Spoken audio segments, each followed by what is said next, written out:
Welcome to the Metal Prognosis. My name's Lee. Now in today's video I thought it'd be a really cool idea to touch base with the Line 6, their Pod 2.0 little kidney device they've got here. So what this is a amp modeler and cab modeler or emulator where they have a bunch of different like amp heads and speakers that you can mix and blend. And the cool thing about this unit is it plugs directly into your mixing console to record directly, so you don't need to worry about miking up to try and get a sound out of it. And the other really cool thing that they give you, the option they give you with this, is you can turn it on to a mode where it goes direct into a mixer, or you can turn the cab simulation off so you can actually go into a live rig setup and use it for doing live shows.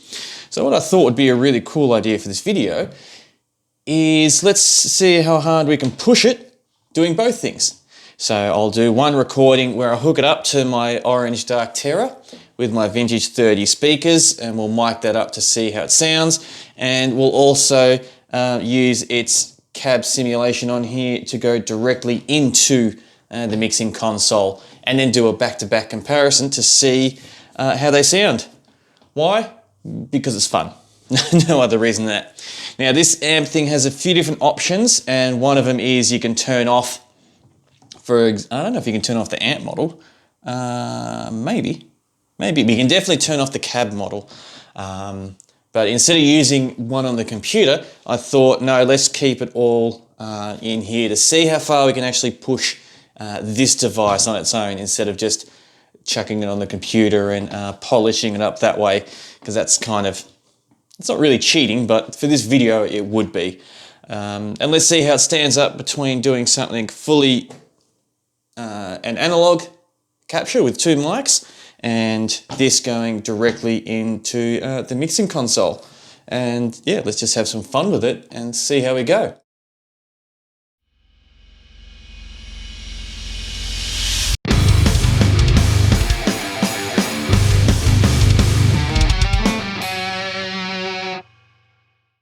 Now I've just done a quick setup just so we can find a tone. Now this is by no means a demonstration, so I'm not going to run through the whole thing and what it can and can't do. I'm just going to quickly, it's been a while since I've used it, so hopefully I remember how to get a good tone out of it. So then we can actually get to the recording. So I've just put a quick microphone on my amp, just one mic, just so we can at least capture what I'm doing while I'm doing it. And then when it comes to actually recording it for the quick demo song, I'll do the double mic technique. If you're not sure what the double mic technique is, I highly recommend you check out my other video that I've done on it and explain how those two mics work and how they work together. Now, it's been a while since I've used this thing and even turned it on, so I had to do a little bit of doctoring on the corner there to make sure the power stays on. So it's, I mean, I'm not sure if it fits the work and health and safety aspect, but we won't talk about that. Let's see what sounds we have on this. We have no sound. We need to turn you up. Up to half. It's a good volume.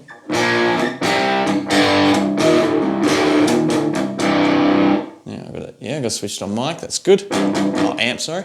Okay, let's see if I remember how to do it. So, amp. Fuzzbox, that is not happening. Not too bad. Don't want clean. Skip that one. Crunch. Nope. Drive.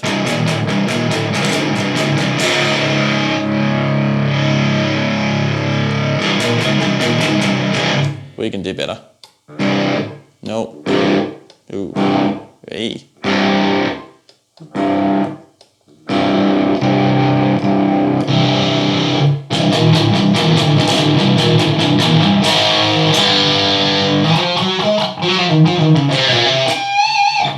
Nope. That's not bad.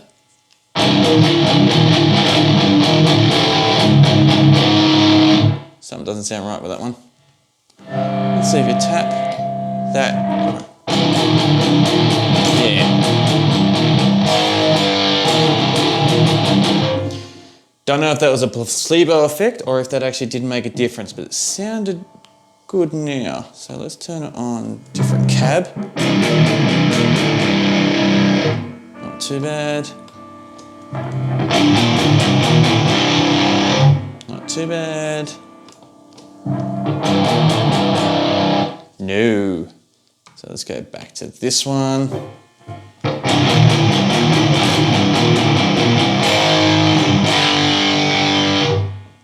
There's a noise gate button here, which is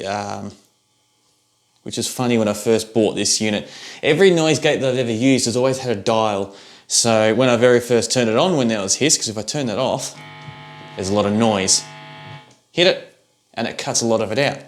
But I was used to the dial, and when you dial back or dial up the noise gate to turn down the noise, it normally compromised your sound and took out a bit of bite and a bit of grit from your distortion. So I was always finding that fine tune of how much distortion you want to keep compared to noise, or how much noise you want to get rid of, jeopardizing your sound. Where this one, it was just a button, and I was overly disturbed by that at first compared to what I should have been. Alright, let's get some EQ happening. So firstly, no effects, so we turn that down, no reverb.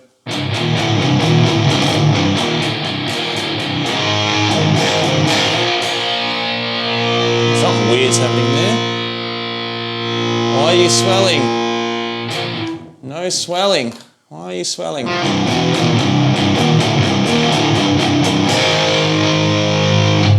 We had it set on swell. I didn't know it was set on swell, but it was. Now it's not. So everyone's happy.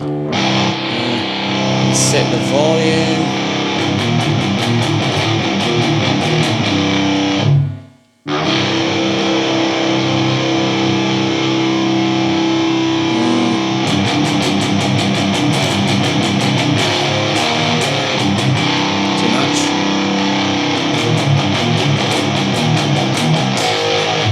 Too bad. Now the issue I have with this unit, I don't know if many other people did, I definitely did, was I always felt the bass was too overbearing no matter how little you put it on.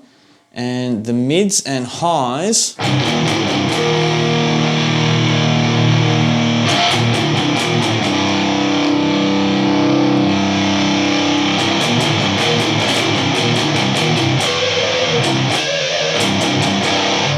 it was never quite enough. I never felt like there was enough mid cut through or high, treble, sorry. Treble, so I'm definitely hearing that now that I'm revisiting this.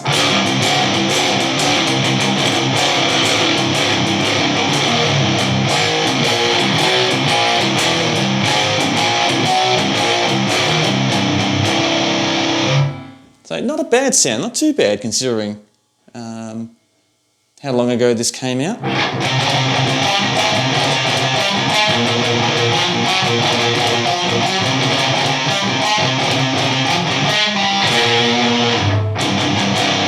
Not my best playing I've done, but that's okay. I feel like pushing this just a little bit more, so let's see if we can just pimp it up slightly. I've got an idea. Let's see how this is going to work.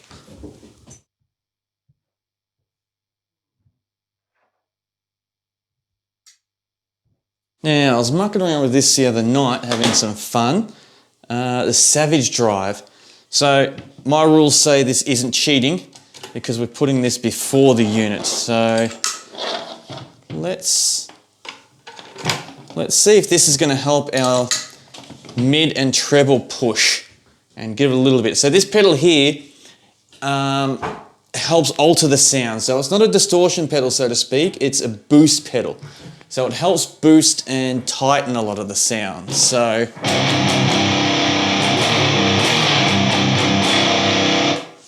and need some power. I was going to say, why is that happening? Because I haven't plugged it in.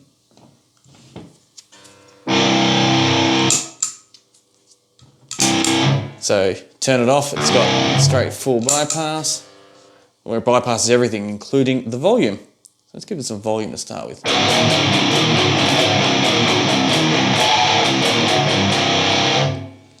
Need a bit of dirt. Oh, there's that hiss come up.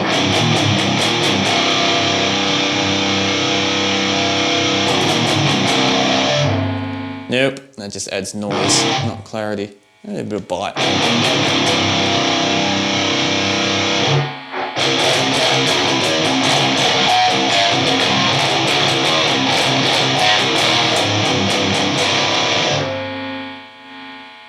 Yeah, it adds a lot of hiss, but the sound is sounding good.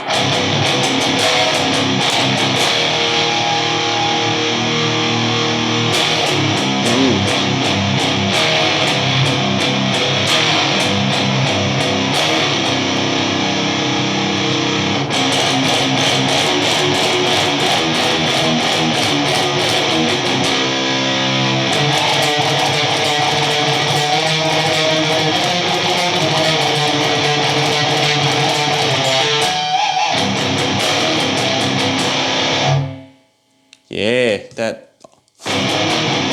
So this is with it on. Off. On.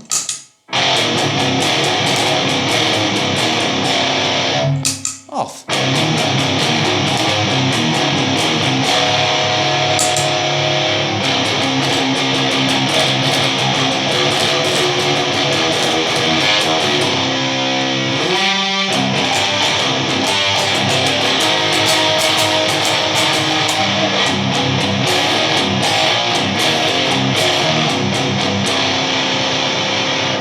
Yeah, that makes a huge difference.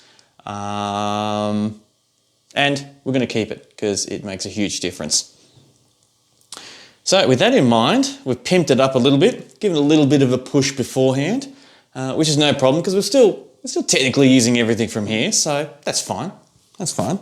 Plus, it's my rules, so let's just do it. I reckon we're good now let's do a couple of jams. So I'll do one jam with the amp set up with the double mic, and we'll do one with this going directly into the unit here, and we'll compare them and have a quick chat afterwards and see how they sound. So, time for some more metal.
My final thoughts on the experiment, and it definitely was an experiment. Firstly, it was really nice to turn this on again, and well, firstly knowing that it still does turn on, but going through it all and kind of reliving, because I have used this a lot when I very first got it, so it was nice, a nice feeling going through it all and hearing those old tones again. Adding up to the amplifier, the orange Dark Terror that I've got in the other room. I did add this TC Electronics noise controller, noise gate, just to help with a bit of the hiss, because I was pushing a lot with the pedal and the unit, so I just wanted to control a bit of that sound. Was nowhere near as much as I normally would like, but it definitely helped out a lot and served its purpose for this video, which is the main thing. The Savage Drive, I love this. I loved adding this to it. This really gave that EQ boost in those frequencies that I felt this unit has always lacked.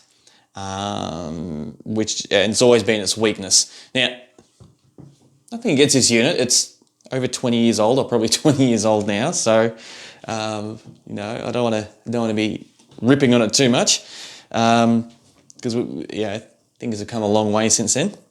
But that definitely did help. The last time I did use this unit was for Shadows of Bay EP that we did.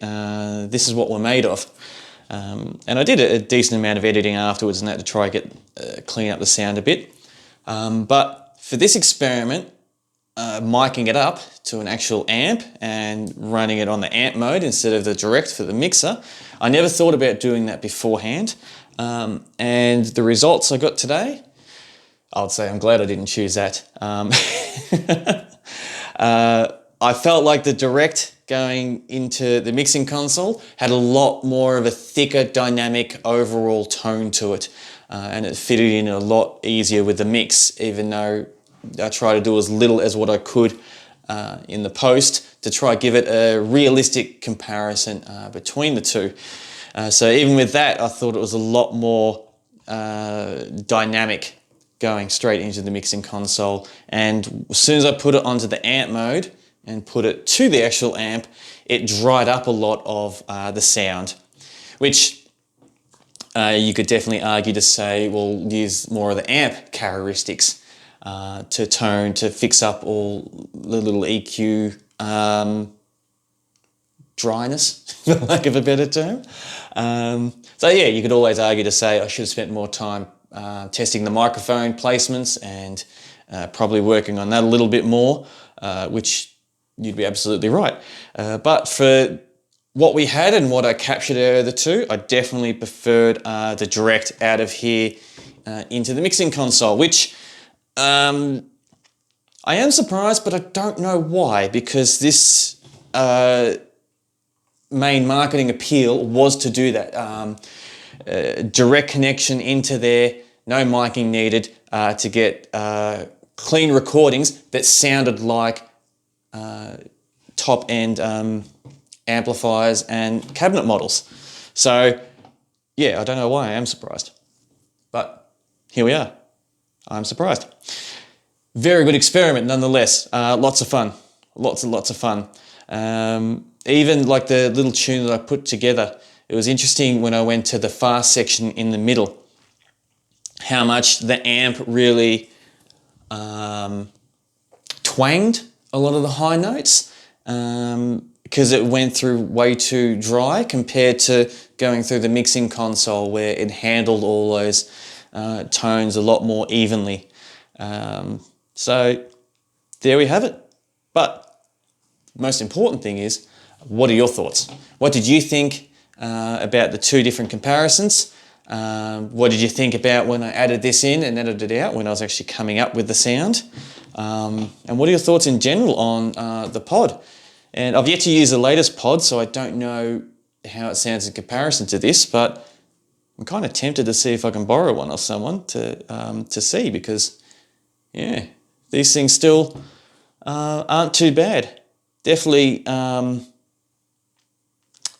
wouldn't say they're as good as some of the stuff we can do now, but they're definitely still decent. So if someone did come to me as an engineer and said I'd like to record some of my tones on here, I'd be confident that I'd be able to get still be able to get a decent result from it, which is good. So in saying that, thank you very much. Hopefully you've lasted this long in the video and enjoyed my babbling and just talking my thoughts through this little experiment. Whether this video is in the foreground or the background, I appreciate your company nonetheless. Look forward to seeing you next time. And saying that, until next time, please stay safe.